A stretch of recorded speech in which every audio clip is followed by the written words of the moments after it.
Now, the US Defense Secretary Pete Hegseth is currently giving a press conference from the Pentagon in Washington. Let's cross over to that now.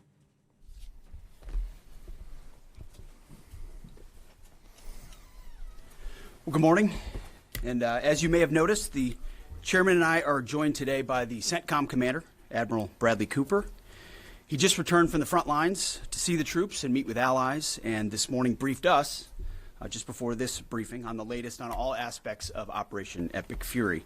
So after the chairman concludes, we'll ask Admiral Cooper to share a quick update on the ground truth from his trip to the region as he continues to implement an ironclad blockade and ensures that our forces are maximally postured to restart combat operations should this new Iranian regime choose poorly and not agree to a deal. And that is what we urge this morning, that this new Iranian regime choose wisely, which is where we'll start with a message to Iran's military leadership, to the KH leadership and IRGC leadership. We're watching you. Our capabilities are not the same, our military and yours. Remember, this is not a fair fight. And we know what military assets you are moving and where you are moving them to. While you are digging out, which is exactly what you're doing, digging out of bombed out and devastated facilities, we are only getting stronger. You are digging out your remaining launchers and missiles with no ability to replace them. You have no defense industry, no ability to replenish your offensive or defensive capabilities. You only have what you have. You know that, and we know that. You can move things around, but you can't actually rebuild. You can dig out for now, but you can't reconstitute. But we can. We are reloading with more power than ever before, and better intelligence, even more importantly, better intelligence than ever before, as you expose yourself with your movement to our watchful eye. We are locked and loaded on your critical dual-use infrastructure, on your remaining power generation, and on your energy industry. We'd rather not have to do it, but we're ready to go at the command of our president and at the push of a button. This blockade, which the chairman will detail this morning, is the polite way that this can go. Your energy is not moving and will not move, and we can do this all day.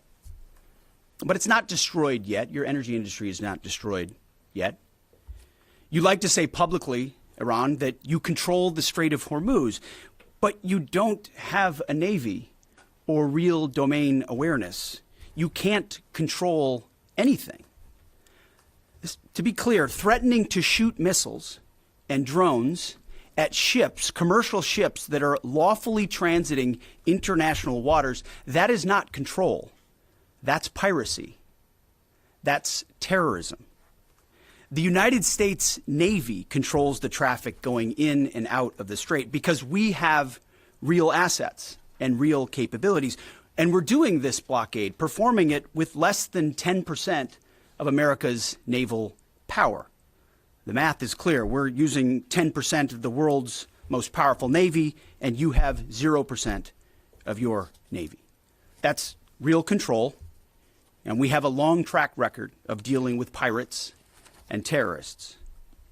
But there is an alternative. As our negotiators have said, you, Iran, can choose a prosperous future, a golden bridge, and we hope that you do for the people of Iran. In the meantime, and for as long as it takes, we will maintain this blockade, successful blockade. But if Iran chooses poorly, then they will have a blockade and bombs dropping on infrastructure, power, and energy. And at the same time, Treasury Secretary Scott Bessent and our friends over at Treasury are launching Operation Economic Fury as well, maximizing economic pressure across the entirety of the government. To Iran, choose wisely. The world watched, and so did you, as the U.S. military moved seamlessly from major combat operations to a world-class blockade. We can make that transition again, very quickly, and even more powerfully than ever. At the direction of President Trump, the War Department will ensure that Iran never has a nuclear weapon. Never.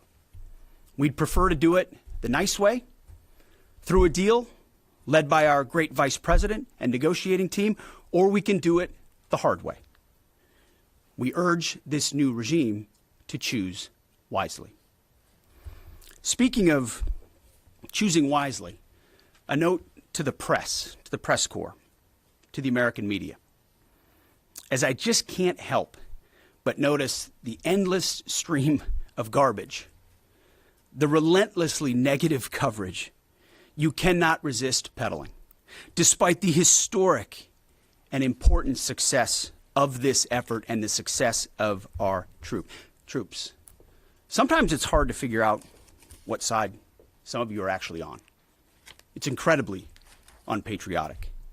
This same press corps, not this exact same press corps, but at least an older press corps, bent over backwards during the Biden administration to explain away, the disastrous and disgraceful Afghanistan withdrawal. You called it the greatest airlift in American history. It's almost like you're cheering only for one side. This past Sunday, I was sitting in church with my family, and our minister preached from the book of Mark, the 3rd chapter. And in the passage, Jesus entered a synagogue and healed a man with a withered hand. The Pharisees came to watch. And as the scripture reads, they came to see whether Jesus, would heal him, or he would heal him on the Sabbath, so that they might accuse him. You see, the Pharisees, the so-called and self-appointed elites of their time, they were there to witness, to write everything down, to report. But their hearts were hardened. Even though they witnessed a literal miracle, it didn't matter. They were only there to explain away the goodness in pursuit of their agenda. As the passage ends, the Pharisees went out and immediately held counsel against him, how to destroy him. I sat there in church and I thought, our press are just like these Pharisees. Not all of you, but the legacy Trump-hating press. Your politically motivated animus for President Trump nearly completely blinds you from the brilliance of our American warriors. The Pharisees scrutinized every good act in order to find a violation, only looking for the negative. The hardened hearts of our press are calibrated only to impugn.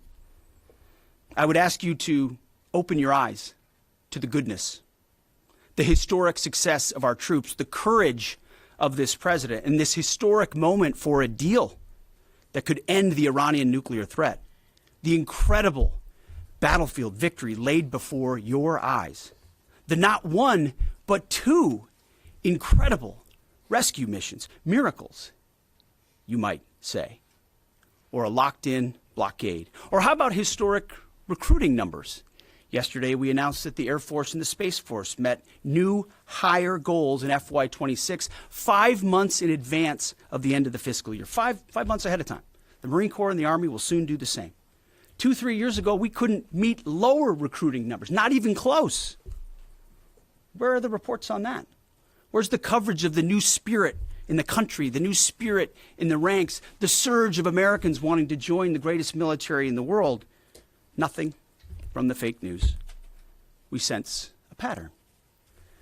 You see, on the battlefield, these are demonstrations of uniquely American capabilities, strength and resolve. It's all around you each and every day.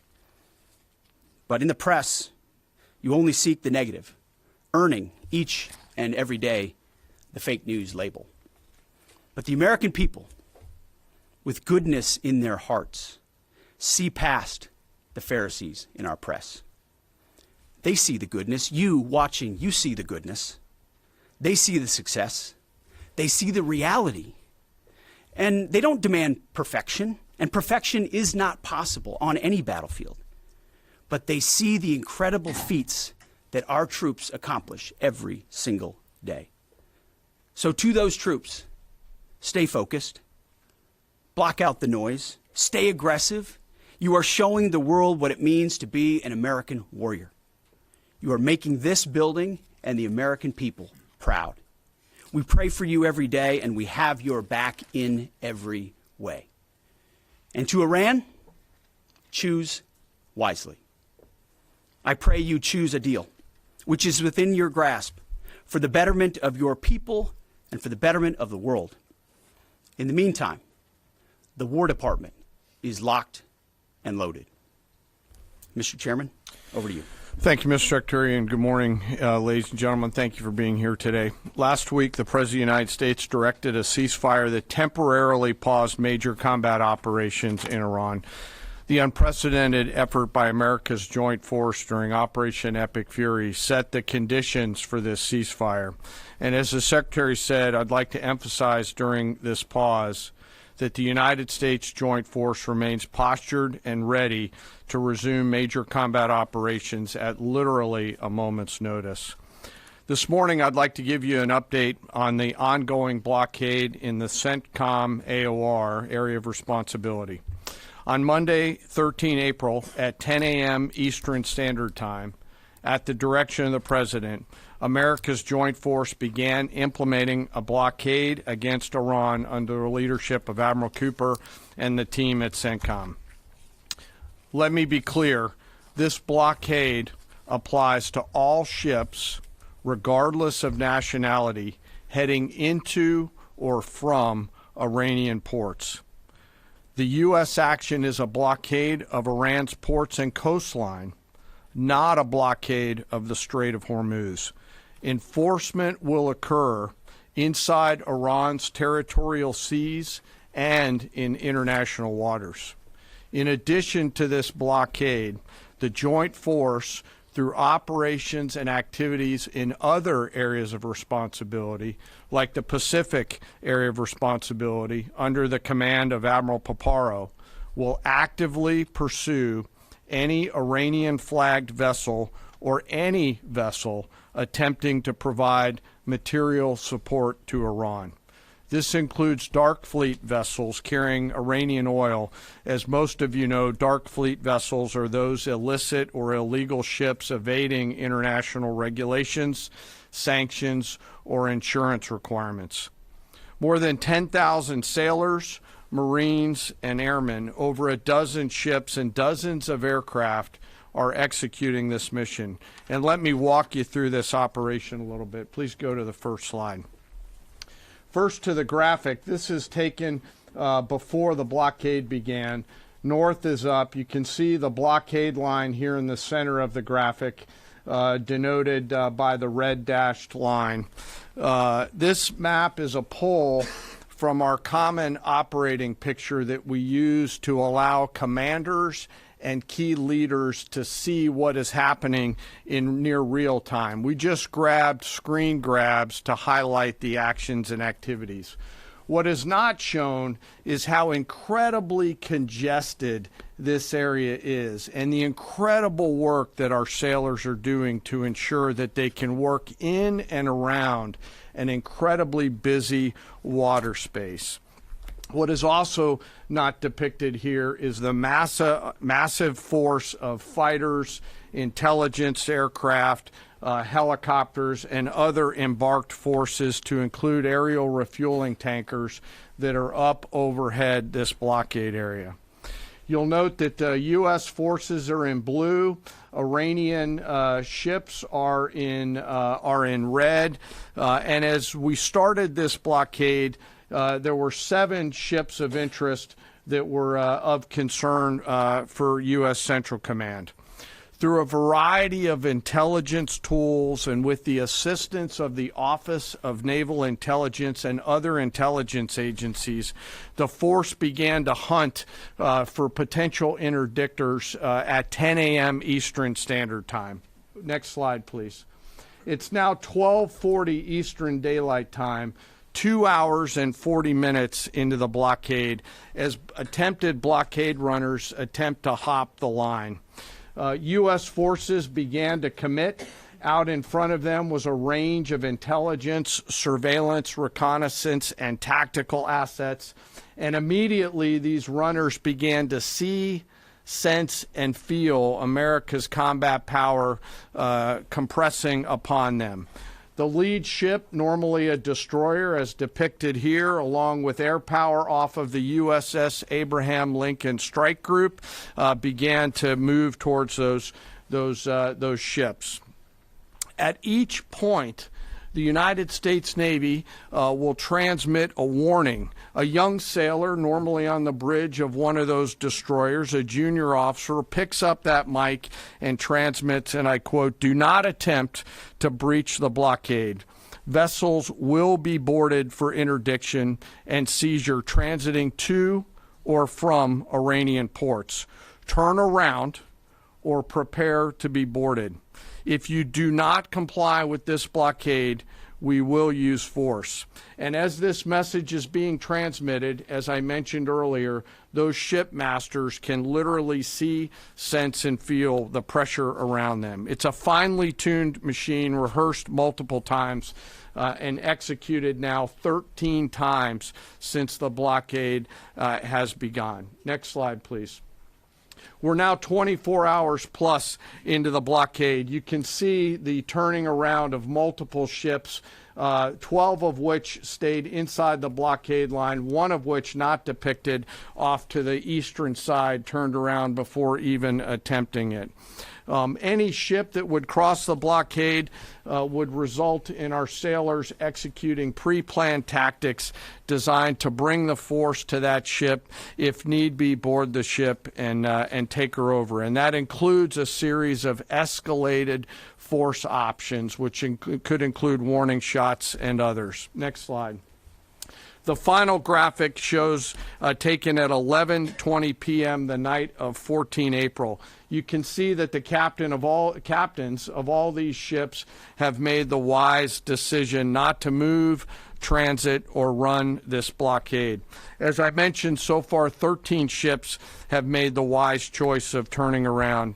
And as we continue to hold this blockade at the order of the Secretary and the President, any vessel that compares to comply with our instructions will be dealt with accordingly. As of this morning, U.S. Central Command has not been required to board any particular ships.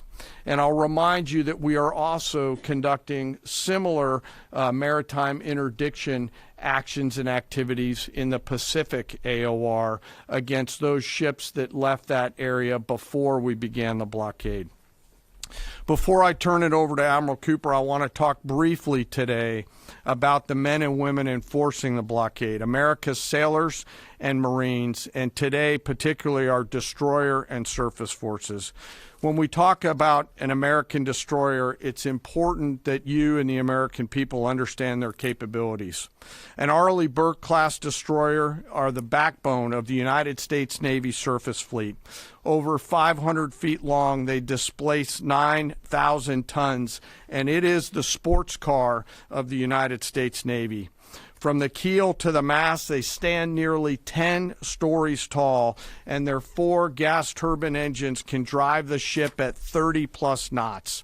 These ships are armed to the teeth with surface-to-air missiles, land attack cruise missiles, anti-ship missiles, anti-submarine rockets, torpedoes, 5-inch naval guns, multiple electronic warfare systems, embarked helicopters, extending the reach and capability of each and every one of these destroyers. But far and away, the most important weapon on board these ships is the American sailor. Over 300 warfighters are the heart and soul of these warships. At sea, sometimes for months, and these ships out in the Centcom AOR have been out there for months. They operate around the clock in a constant state of readiness, always delivering for our joint force. It's hot in the engine room. The engineering team keeps the lights on and the ship powered and able to respond to the orders from the bridge. On that bridge, our sailors maintain a constant watch, maneuvering the ship tactically and safely through always congested water space. And there is a lot out there. It is like driving a sports car through a supermarket parking lot on a payday weekend with thousands of kids in that parking lot as you attempt to maneuver through there to get to that ship that would attempt to run that blockade. down in the Combat Information Center, the CIC, the Tactical Warfare Center of the ship, that is where the decisions are made. As threats appear, these young sailors are making real-time decisions on how to identify these threats and handle them, and they always deliver. These ships are run by the youngest sailors in our surface warfare Navy. The helmsman, the sailor on the watch at the bridge, is normally just between 18 to 19 years old, and they are trusted to drive this warship through that supermarket parking lot without hitting anything. The conning officer, an equally young commissioned officer who's normally just a few years out of college, is the ones that are giving that young helmsman the orders on where to take that American warship to execute the mission that the Secretary and the President has given us. These are incredibly well-trained sailors. They are led by incredible leaders, salty, experienced leaders, and trusted with deep responsibility. And I'm so humbled and proud of America's Navy. These sailors choose to take the road less traveled to go into the historic surface Navy, and they deliver every single day. Finally, as I often do, I want to highlight one of those surface sailors today and remember our fallen. Today we remember Ensign Robert Thompson of the U.S. Laffey, who died on this day in 1945 in the Battle of Okinawa. He was killed while fighting a fire along with 31 others as 2 Japanese kamikaze aircraft hit their ship. He passed away 1 week after his 22nd birthday and was posthumously awarded the Navy Cross. We remember Ensign Thompson today and all of our World War II vets who continue to give us the gift of a great example.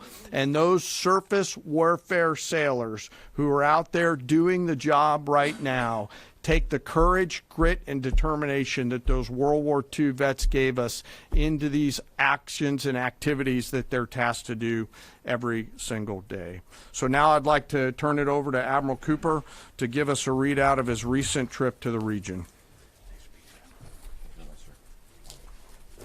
Well, good morning, and Mr. Secretary, thank you for the kind invitation, and Chairman, great to join you. It's a real honor to be here representing the more than 50,000 American service members deployed throughout the Middle East today, supporting operations. And it's great to have the opportunity to highlight the tremendous efforts our warfighters operating forward and the important partnerships with regional allies that continue to thrive. In fact, yesterday I returned from my second trip to the Middle East in the past 15 days. 2 very different visits. One during our offensive operations against Iran, and the second in this most recent trip during the ongoing ceasefire. Very different. During both of my recent trips, I visited with our troops who were deployed across the region in more than 70 different locations, in a distance that largely spans between Florida and Arizona. I've long believed that every success that we have starts and ends with our people, and boy, does this shine through brightly. During these visits, I had the privilege of personally recognizing more than 100 servicemen and women for their extraordinary valor, their courage, and their initiative under fire and delivering fire. And every time I interact with these young men and women downrange, I am deeply inspired by their courage, their resilience, and their unwavering commitment. The stories are remarkable. In many cases, you've seen this play out over TV. Fighter pilots who took out Iranian missile launchers in the moments prior to their launch against Americans and our partners, and who hit key military targets in and around Tehran on the attack more than 13,000 times. I met with some of the teams that helped to bring our F-15 airmen home safely from Iran and heard first-person accounts of the stories. Absolute heroes. I spent time with our troops who are employing cutting-edge tactics and technology for the first time in warfare. I won't be able to talk about what those are, but these young men and women are breaking new ground. It's incredibly inspiring. I met with teams who launched our own one-way attack drones into Iran. These were originally Iranian-designed drones. We brought them back to America, took the guts out, put a Made American stamp on them, and fired them right back to Iran. Very effective. I met with teams who were employing AI every single day to help us sift through vast amounts of information to help us make decisions faster. And importantly, humans are always in the loop in this process. I met with our Space Force teams and our cyber specialists, whose work cannot be discussed, but who serve with indispensable impact. I met with our logisticians and sustainers all over the region. There is just no military that executes logistics like the U.S. military. This group is doing exceptional work, moving thousands of tons every single day. I met with our air defenders who shot down Iranian ballistic missiles. My message for this group in particular is that their actions most certainly saved thousands of lives across the Middle East during Epic Fury. And all told, my personal assessment is, after these couple of trips, is our troops are highly motivated, they're focused, they're vigilant, and they're ready. And they're using this time to do a couple of things. We're rearming, we're retooling, and we're adjusting our tactics, techniques, and procedures. There's no military in the world that adjusts like we do, and that's exactly what we're doing right now during the ceasefire. A little note about partners. My discussion with regional allies and partners, both at the senior civilian level and the senior military level, reinforced our shared commitment to regional security. But beyond that, having now fought together side by side, I assess that our military partnerships are stronger than ever as we continue to maintain a very active defense posture across the region during this ceasefire. And that posture stretches across the entire Arabian Peninsula, and it runs from northern Iraq all the way down into the northern Arabian Gulf. In creating the largest air defense umbrella in the world across the Middle East, we embedded specially trained U.S. military air defenders alongside our partner nation soldiers, side by side, literally side by side. And to give you a sense of their contribution and impact, the King and Crown Prince of Bahrain both personally knew our soldiers by name. These leaders expressed appreciation for our service member who continue to stand shoulder to shoulder with our partners in support of regional defense. And this is a sentiment that is widely shared across every Gulf ally. I heard this message over and over again, which is, we stand with you. As the Secretary and the Chairman have said, Bahrain, UAE, Saudi Arabia, Qatar, Kuwait, and Jordan have been exceptional teammates. I had a chance to meet with both their senior leadership as well as their troops. Boy, equally inspiring and equally committed to mutual defense. They defended Americans and they defended their own country. It was inspiring. And there's been no better teammate than Israel. Together, the four best air forces in the world, the Israeli Air Force, the U.S. Air Force, and the air forces of the U.S. Navy and U.S. Marine Corps, together met and exceeded our own military objectives over and over again. Twice in the past 2 weeks, I've met with the Israeli Chief of Defense to ensure that we remain closely aligned, and we do. And then finally, let me just close by saluting the brave men and women who are in uniform and who continue to answer the call with unrivaled lethality, great teamwork, and resolve. We've asked them to stay ready during this period, and that's exactly what they're doing. I couldn't be prouder, and I know that you and the American people share in that same pride. Thank you so much. All right, we'll take a few questions. Go ahead. Thank you. Alexandra Ingersoll, One American News. How is the Iranians' decimated command and control affecting the ceasefire at this juncture? Ergo, how are we enforcing a ceasefire with an enemy who has virtually no command and control? And then one other question about the Houthis being, have the Houthis been an issue in the Straits of Hormuz and the Bab al-Mandab Strait at the Red Sea, or are we tracking that militarily? Appreciate that. On the ceasefire front, it's right. Their command and control capabilities are highly degraded. So their ability to talk, see, sense is at the worst it's ever been. But their motivation to want to stay in the ceasefire is very high because they understand that a violation of that ceasefire means a commencement, once again, of Admiral Cooper's forces, which went very poorly for them. So they have a high incentive to maintain that ceasefire, even though they can't talk and organize as well as they'd like to. And then as far as the Houthis, thus far, they have stayed out of it, which, of course, we think is a good decision by them, and I think is a reflection of the fact that over a year ago in Operation Rough Rider, we had an ongoing and intense campaign that demonstrated American capabilities, which has them hesitating to want to do something on that strait, which I think would be a poor choice. Right here. Good morning, Mr. Secretary, gentlemen. David Zier, Real America's Voice. As commercial shipping ramps up, you know, there was 130 ships a day going through there. As that happens, ships have to anchor up, right, and wait to pass through the narrow strait. Is there any progress with an international force to phase out U.S. military-led escorts or other? Is anyone stepping up to do that? It's a great question. Long term. They should be. There's a lot of talk, and what we've seen in this conflict from allies, and those is a lot of talk, except for the ones that were mentioned by Admiral Cooper in the region who've been phenomenal. Other allies have talked a lot and haven't done anything. And as the president has pointed out, this is a waterway that the American commerce doesn't use all that much. We don't rely on the energy coming out of the Strait of Hormuz, but Asia does, and Europe does, and large parts of the rest of the world do.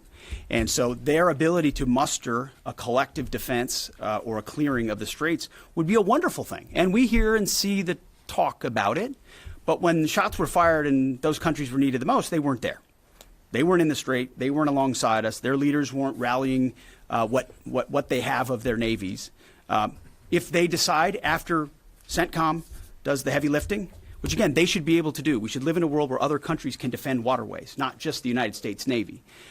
Should that conclude, which we believe it will, then we would welcome other countries coming in after the fact. But you can't live in a world in perpetuity, and this is a message to the rest of the world and our allies, where you just rely on America to continually do the heavy lifting. Oh, Iran might get a nuclear bomb. Who's going to do something about it? America.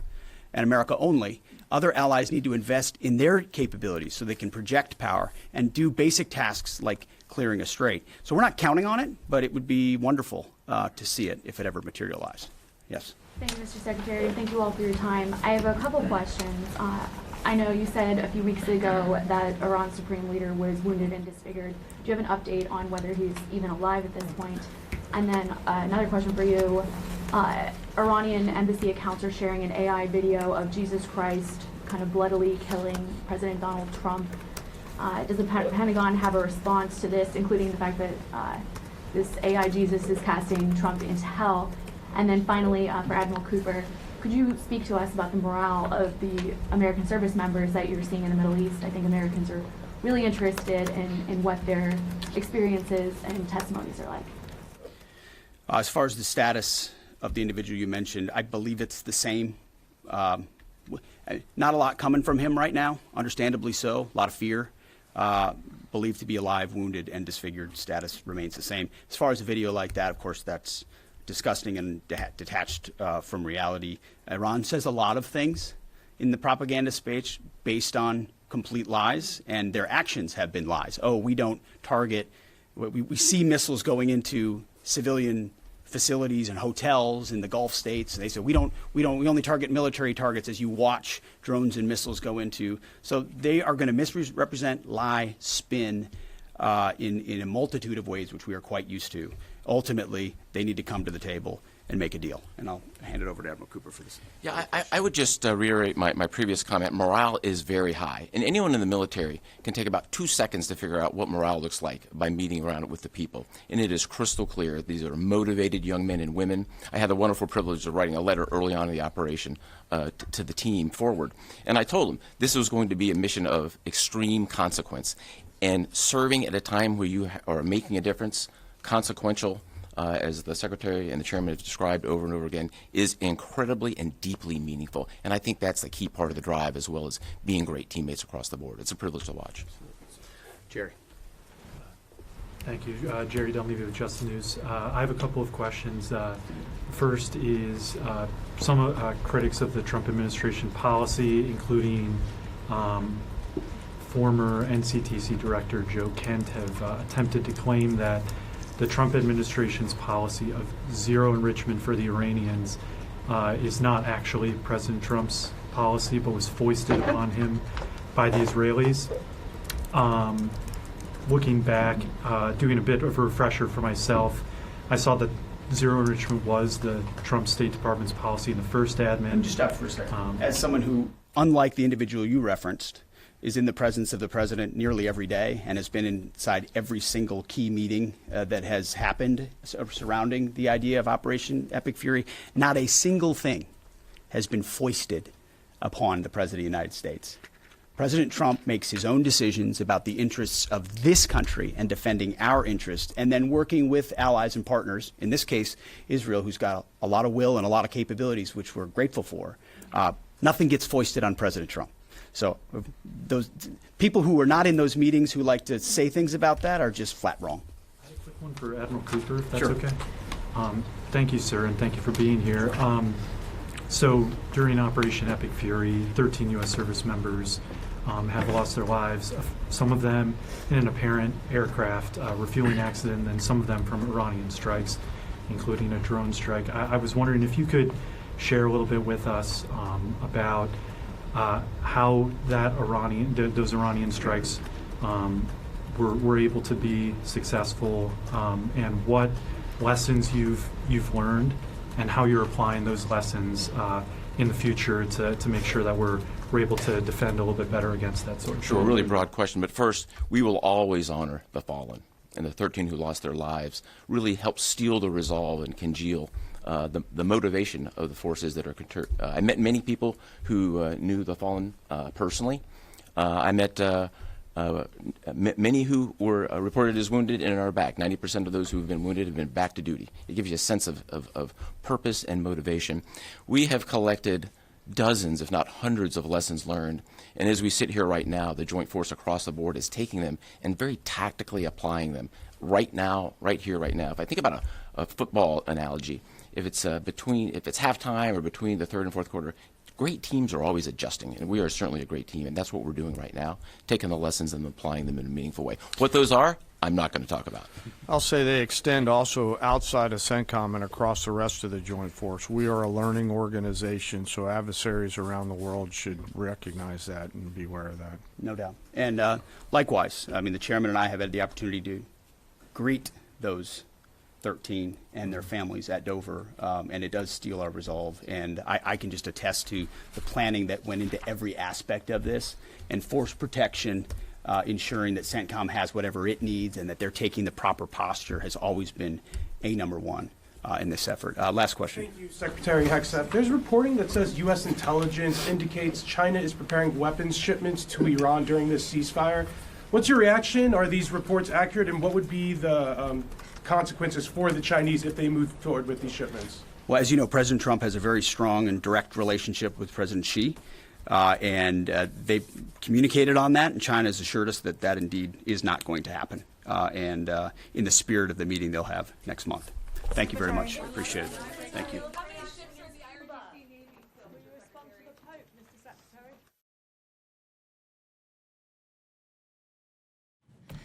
So that was the US Defense Secretary Pete Hegseth wrapping up a 40-minute press conference at the Pentagon in Washington. I'm joined now in the studio by France 24's International Affairs Editor Angela Diffley. Good to have you on set with us. So it was Pete Hegseth, the US Defense Secretary, who spoke first.